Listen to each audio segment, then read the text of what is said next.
Hey, I'm Decathlon Gamer, and welcome back to Zwift, a fitness journey.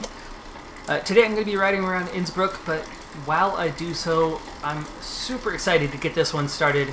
We're doing the big Cycling March Madness.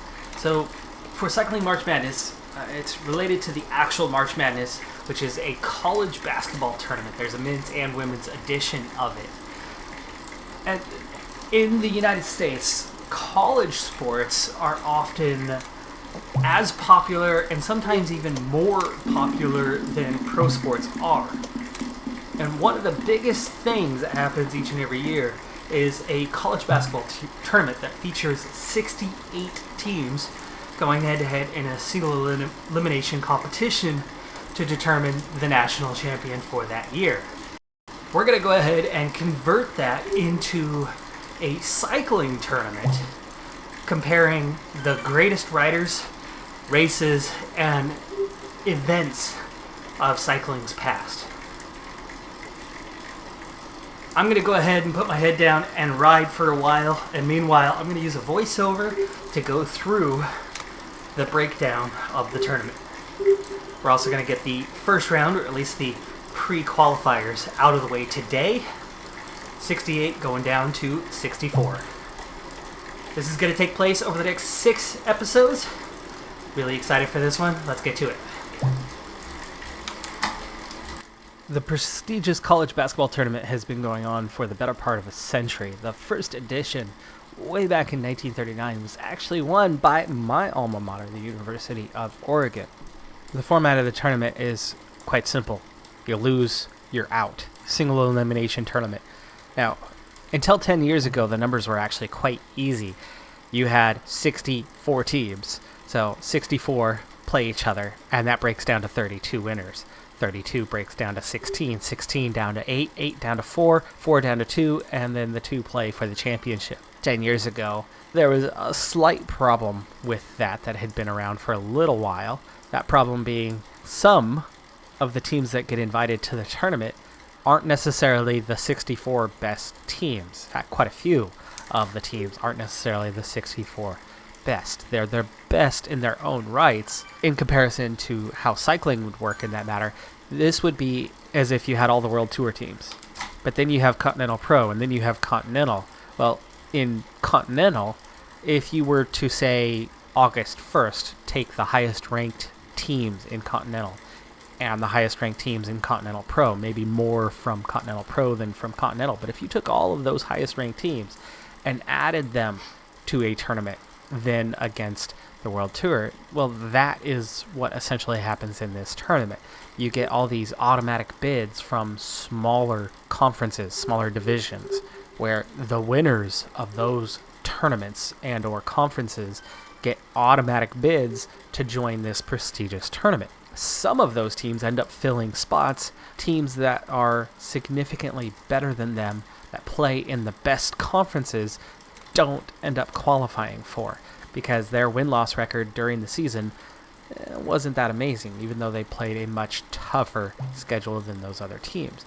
So they had a history of good teams being left out of the tournament. Also, they had a history of wanting to make a lot of money, and 10 years ago they found this opportunity to make, well, a little bit more money. So they added 4 more teams to the tournament, allowing a little more leeway in getting some better teams in, and of course increasing their revenue. So now the tournament hosts 68 teams, but it's not that simple. You don't just seed them 1 through 68 and have at it. They break it down even further, because, money.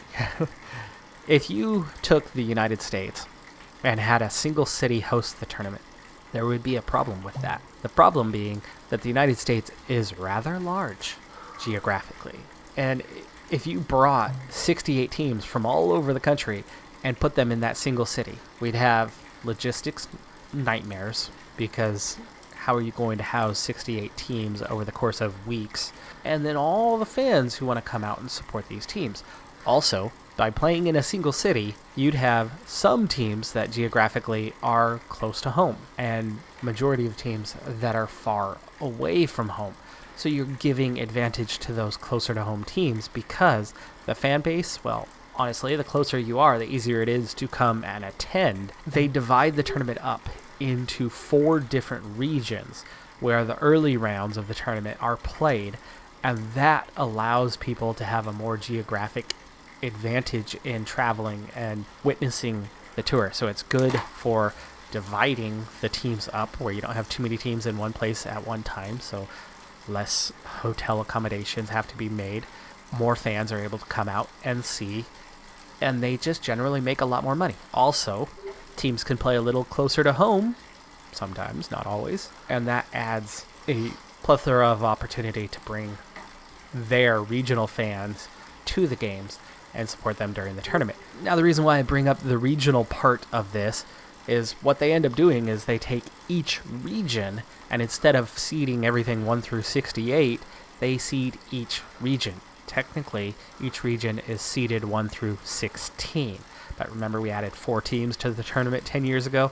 Well, there's a play-in round for 8 of the teams for 4 of the seeds. 17 teams seeded 1 through 16 with a play-in for one of those in each region. Again, the reason why I bring this up is this is how our cycling's March Madness is going to be broken down into 4 groups, or like regions to the basketball tournament itself, with a 1 through 16 in each of these 4 categories. So here's what our cyclists are going to be broken down into. First region or group, current riders. So current riders in the peloton as of today, none of them are the youngest rookies, but we do have the experienced riders, top results, and or in some of their cases, fading careers, but have had a history of wins throughout their career, but still active riders. So top current riders, including a handful of female riders in the women's peloton. Second group,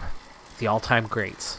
Retired riders, 17 of the best all-time head-to-head. Third group, the best challenges, the best races on the calendar. And finally, the fourth group, some of the greatest moments of cycling. Now, each of these 4 groups will go head-to-head with each other, seeded 1 through 16. In those seedings, you have 1 versus 16, so the best gets the advantage of playing the weakest. So 2 gets 15, 3 gets 14, on down to the closest matchup, in the first round anyway, which is 8 versus 9. Now, in other single elimination tournaments that a lot of people are familiar with, such as the FA Cup, round by round, they do a draw. Not here. The first round, the initial draw, that's it. That paints the picture for the entire rest of the tournament. The assumption is made that the higher seeded team is going to win. And based on that assumption, they lay out the bracket all the way through the tournament from there.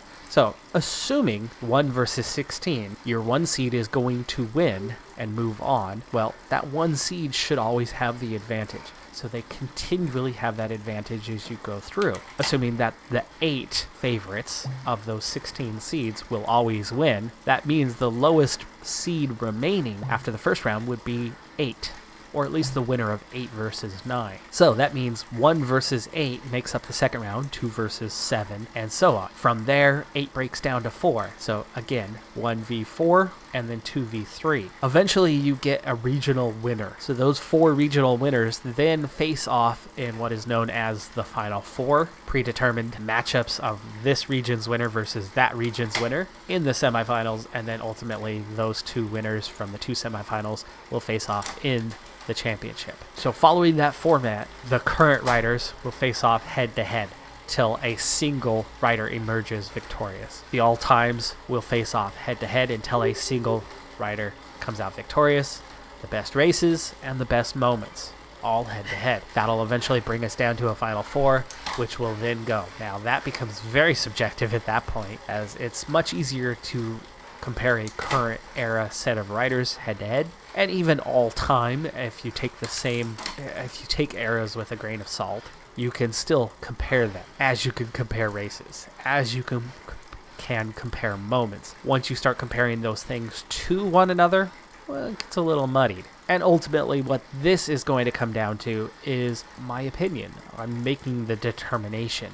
I'm setting the groundwork. I'm setting the factors. But you can play along. I'm going to post this, and you can fill out your own brackets and see who you think is the best. So without further ado, let's break down who has made it into cycling's March Madness tournament. First region, current cycling's best. The number 1 seed goes to Primoz Roglic. Now, some of these early seeds are taken directly from the UCI 2020 rankings, where Roglic finished at the top. He'll go against the very first play-in game, 16 seed, which is Chloe Dagger versus Lizzie Diegnan.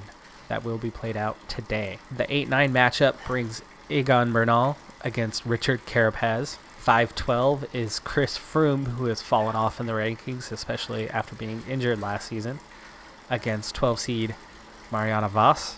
4-13 is Julian Alaphilippe and Sam Bennett. 6-11, Matthew van der Poel against the 11 seed, which is a play-in match of Peter Sagan versus Mark Cavendish. 3-14 is Wout van Aert versus Dylan Groenewegen. 7-10, Alejandro Valverde versus Anna van der Breggen. And the 2-15 matchup finishing off that first region is Tadej Pogačar and Thibaut Pinot. The other region containing the 4 play-in riders is going to be the all-time greats. So in a similar setup on this one, we have a 1v16 where the 16 has the play-in. The 16 play-in is going to be Fabian Cancellara against Tom Boonen. Yes, the great classics riders with very similar backing in the 16 seed, and of course the number 1 seed. No surprise here is Eddie Merckx. But will he win it? We'll see. 8-9 matchup, Fausto Coppi versus Laurent Jalabert. 5-12, Felice Giamondi against Vincenzo Nibali. 4-13, Francisco Moser against Miguel Indurain. 6-11, Bernard Hinault versus the play-in matchup of Alberto Contador and Eric Zobel. 3-14 is Gino Bartali against Alfredo Binda. 7-10, Jacques Anquetel against Lance Armstrong.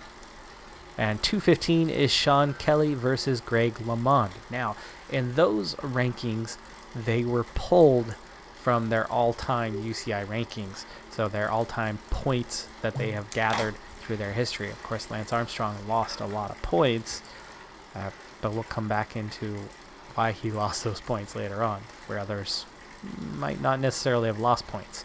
Contador is somebody who did lose some points along their career as well. Now, for both of those two, outside of the play-in matchup that'll be today, the first round is our next episode on March 20th.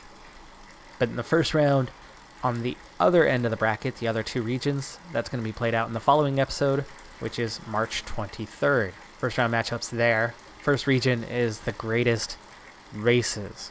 In the 1 seed, we have the Tour de France with Mont Ventoux and Alpe d'Huez stages included, against the 16 seed, which is the entirety of the cyclocross season. The 8-9 matchup is Milan-San Remo versus Strade Bianche. 5-12, the Tour of Flanders, aka Ronde van Vlaanderen, and the Olympics, road or time trial. The 4-13 matchup is Paris-Roubaix against the Taiwan KOM. That Taiwan KOM is also known as Mount Wuling. 6-11 pits Liège-Bastogne-Liège versus the ultra endurance races. 3-14 is La Vuelta. In this version of La Vuelta, we have the Alto de los Machucos versus the extreme downhill mountain bike races. 7-10 is Il Lombardia versus the original 1903 version of the Tour de France. And finally, in the 2-15 matchup, we have the Giro d'Italia, including Mount Zoncolan,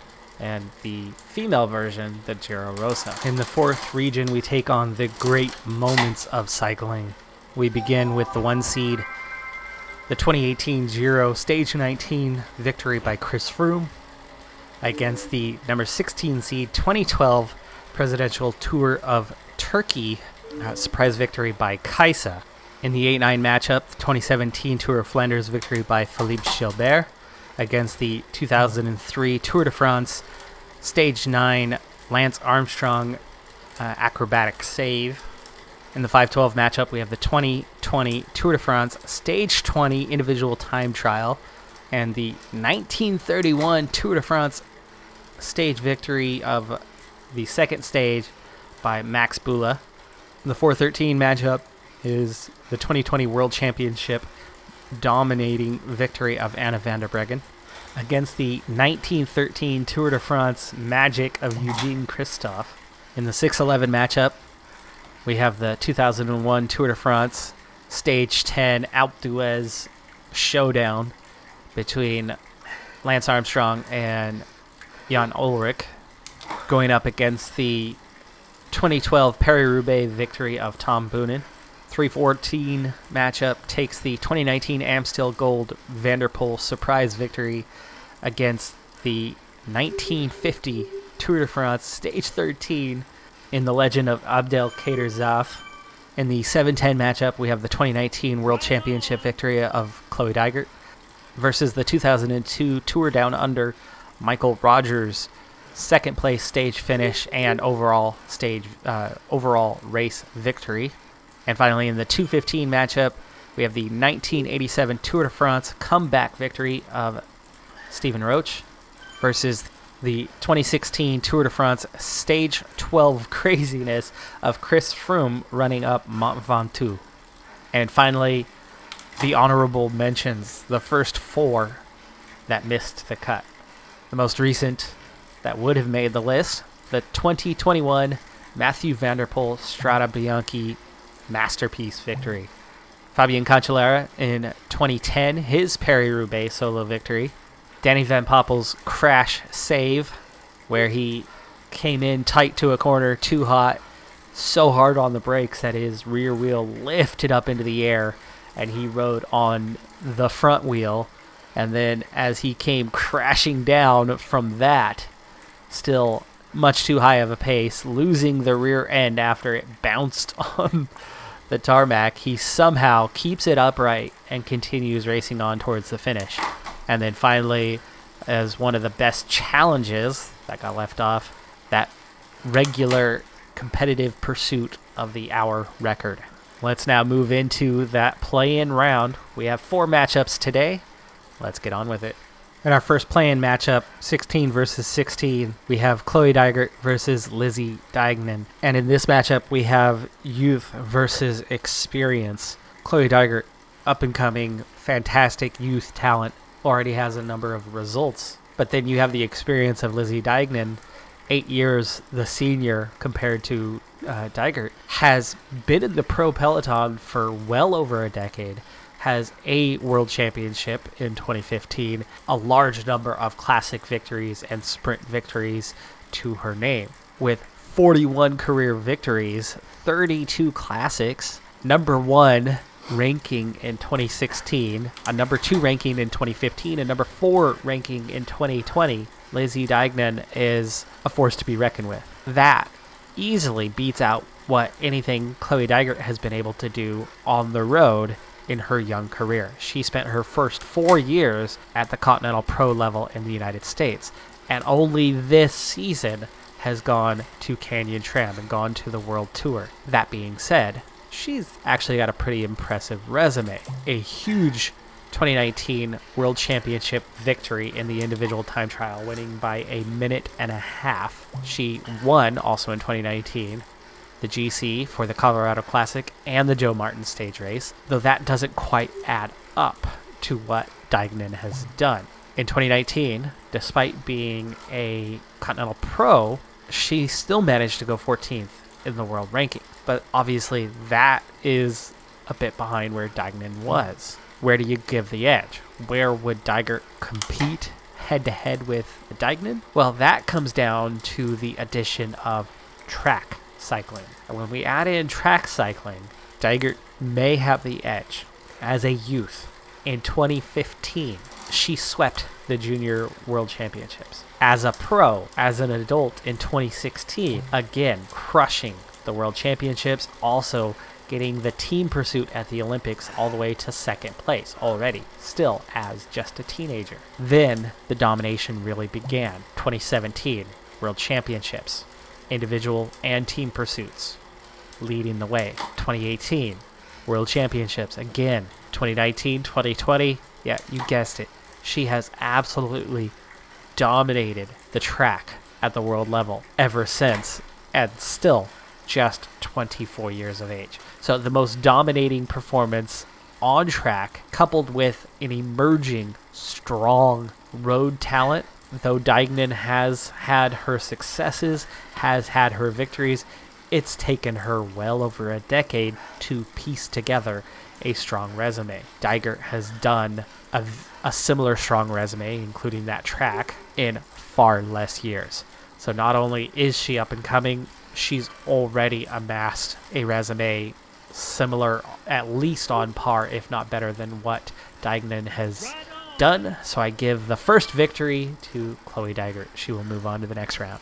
Our next matchup pits two of our veteran cyclists who are duking it out for the 11 seed in the current category. Either one could arguably also be part of the all-time greats once they retire, and that is Peter Sagan and Mark Cavendish. Now, these two men, they have lengthy resumes, and there's no way we're going to be able to get into all of this. They are similar riders in that they're both sprinters, though Peter Sagan obviously is much more than just a sprinter, and that is where this conversation is going to go in kind of the two different direction. Mark Cavendish is a pure sprinter. He can't climb. He doesn't do anything else. He's not a classics rider. He is a sprinter through and through. And the sprinter that is Mark Cavendish has won 30 stages at the Tour de France, a record. He's won 15 stages at the Giro d'Italia. He won the World Championships in 2011. 10 stages at the Amgen Tour of California. His highest UCI ranking was third in 2009 with 1,843 points. He actually outscored that in 2013 with 1,868 points, but only managed to finish sixth. He is not the rider he once was. He is 4 years older than Peter Sagan, though, and over the last 3 years has done nothing. He actually barely managed any points. He has more points in 2021 than he's had in the last 2 seasons combined. Sagan's resume is a little different than Cavendish's. Compared to the 30 stages that Cavendish has won, Sagan has only won 12. He has, however, won the points classification at the Tour de France 7 times. It could be argued that 9 victories in that classification would have been his, given different circumstances. He has also won the World Championship road race. Unlike Cavendish, who did it once, Sagan did it 3 times in a row, 2015, 16, and 17. He's won Gent-Wevelgem 3 times, 17 stages at the Tour de Suisse, 17 stages at the Amgen Tour of California, a record for that race. Second is Mark Cavendish with his 9. He's also won Ronde van Vlaanderen. He's won Paris-Roubaix, 7 stages at the Tirreno Adriatico. So he is a classics rider and a hybrid sprinter who can climb on his day. Sagan has ranked number 1 in the UCI rankings twice in his career. He's ranked number 2 twice in his career. He's ranked on the podium an additional 5th time overall. So he has scored points consistently higher than Cavendish throughout his career. Since 2011, he never once finished outside of the top 10 until this past season. But I think his most impressive victory is winning the general classification at the Amgen Tour of California in 2015. In 8 stages, he finished no worse than 6th. That included a time trial victory. That included a 6th to the top of Mount Baldy. A hugely impressive ride for somebody who is not a climber. Now, Mount Baldy is not the most difficult climb that you're going to face, but it is a climb, and he stayed right in the main group. He was top 3 on every single stage, with the exception of that stage. As impressive as Cavendish's record is at the Tour, he is very limited to just pure speed, and Sagan is such a complete rider. But this one goes to Peter Sagan. But in this head-to-head matchup, Cavendish, pure sprinter, fantastic, one of the best ever. Sagan has just done so much more, and especially in this case, 3 World Championship victories. Sagan on to the next round. Among the all-time greats, Cancellara and Boonen are as evenly matched as you are ever going to see. They rode at the same time. They're only a year apart in age.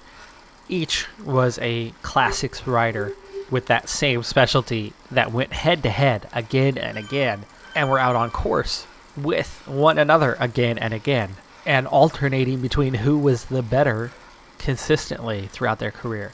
Such a difficult matchup, but let's try to break it down. Total wins, Tom Boonen, clear lead with 122 career wins. Fabian Cancellara, 88. Still an impressive number, but well short of Boonen's mark. Grand Tour stage victories, Fabian Cancellara, 21. Boonen, just 14. Swing that back to evenly matched. Classics, 42 for Boonen, 35 for Cancellara. Pretty close.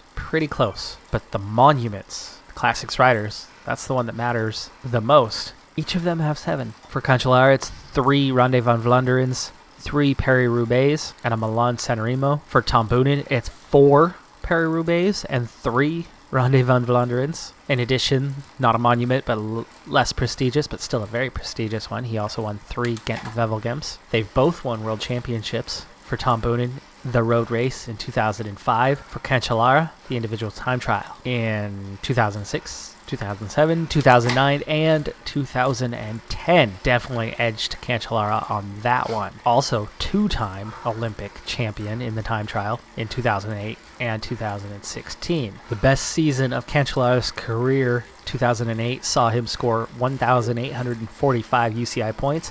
Good enough for 4th overall. Tom Boonen managed a 4th in 2012, managed a 2nd place in 2005, and was the top rider of 2006 with 2,499 points. Slight edge to Boonen on that one. All-time ranking, also a slight edge to Boonen with 25. The all-time ranking for Cancellara is 29. But those guys are so close together that how do you break it up? How do you really decide? Well, both of them won 7 monuments. Both of them had a high number of wins, including Grand Tour stage victories. You've got to start pointing towards, well, what's the most prestigious? Right? If you can't split them up on monuments, where can you? World Championships goes to Cancellara. And then there's the Tour de France. Well, what about that one? Cancellara, 8 stage victories. Tom Boonen, 6. Slight edge to Cancellara. That's pretty minor, though. But here's the big difference when it comes to the Tour. Tom Boonen has spent 4 days in yellow. Fabian Cancellara is 12th all-time with 29 days in yellow. I think that just gives Cancellara a slight edge in this one. And so this very close matchup is going to go ever so slightly to Fabian Cancellara, who does a little bit more with that time trialing, wearing yellow, 4 world championships. Slight edge to Cancellara. In this play-in round, the hardest matchup is this 11 seed between Alberto Contador and Eric Zobel. It's difficult because of how different these riders are from one another. Alberto Contador is a climbing GC guy. Eric Zobel's a sprinter, classics guy, with very different careers from slightly different eras, so they certainly overlapped. It's really tough to compare 2 different disciplines head to head. But that's the task we have right now, so let's go ahead and dive in and do what we can with it. Beginning with Alberto Contador.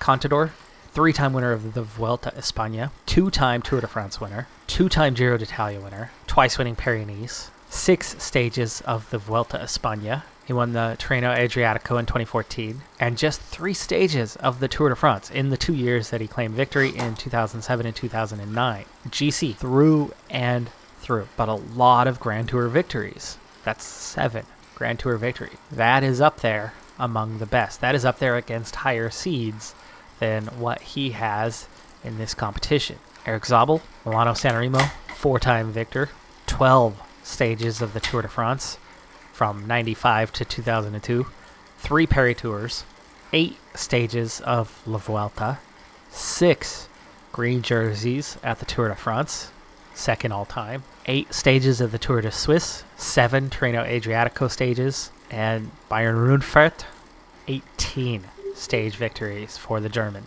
also winning the Amstel Gold Race. That's an impressive resume, but it doesn't quite match up to 7 Grand Tours. Probably not. But let's see if there's more to this. 146 career wins. It's Sprinters notoriously get more. Classics riders notoriously get more than a GC rider.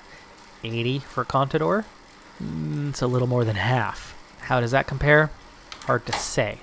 18 total stages of Grand Tour victories for Alberto Contador.